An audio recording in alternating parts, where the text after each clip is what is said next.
Doctor, ഈ അമിതമായ മുടികൊഴിച്ചിലുണ്ടെന്ന് നമുക്ക് തന്നെ എങ്ങനെ തിരിച്ചറിയാൻ പറ്റും?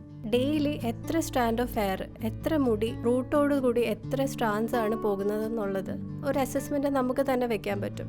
ഒരു റഫ്ലി ഒരു 100 സ്ട്രാൻസ് ഒരു ദിവസം പോകുന്നുണ്ടോ എന്നുള്ളൊരു കണക്ക് നമുക്ക് വെക്കാൻ പറ്റും. അതേപോലെ ഡെയിലി നമുക്കൊരു 100 സ്ട്രാൻസിന് മുകളിൽ പോവുകയാണെന്നുണ്ടെങ്കിൽ, അതേപോലെ ആ ഒരു ഏരിയയിൽ തന്നെ മുടി വരാതെ പെട്ടെന്ന് വോളിയൂം ലോസ് വരുവാണെന്നുണ്ടെങ്കിലും ഒരു ഡോക്ടറെ സഹായം തന്നെ തേടേണ്ടി വരും.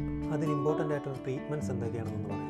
PRP ട്രീറ്റ്മെൻറ്റ്സ് ഉണ്ട്. PRP എന്ന് പറയുമ്പോൾ നമ്മുടെ ബ്ലഡ് തന്നെ എടുത്ത് സെൻട്രിഫ്യൂജ് ചെയ്തിട്ട് അതിനകത്ത് പ്ലേറ്റ്ലെറ്റ് റിച്ച് പ്ലാസ്മ എന്ന് പറയുന്നത് നമ്മളെ ഹെയർ റീഗ്രോത്ത് പ്രോപ്പർട്ടി ഉള്ളതാണ്. അത് തന്നെ തലയിലോട്ട് ഇഞ്ചെക്ഷൻസ് ആയിട്ട് കൊടുത്ത് ഇൻഫ്യൂസ് ചെയ്യുകയാണ് ചെയ്യുന്നത്.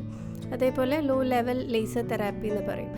അതെന്ന് പറഞ്ഞാൽ നമ്മുടെ ഫോളിക്കിൾസിനെ സ്റ്റിമുലേറ്റ് ചെയ്തിട്ട് പുതിയ ഹെയർ ഗ്രോത്ത് ഉണ്ടാക്കാനായിട്ട് ഹെൽപ്പ് ചെയ്യുന്നതാണ്. പിന്നെ മീസോതെറാപ്പി എന്ന് പറയും. ഇതേപോലെ തന്നെ മൈന്യൂട്ട് എബ്രേഷൻസ് ഉണ്ടാക്കിയിട്ട് ഹെയർ ഗ്രോത്ത് ഫാക്ടേഴ്സ് ഇൻഫ്യൂസ് ചെയ്യുക, PRPs ഇൻഫ്യൂസ് ചെയ്യുക.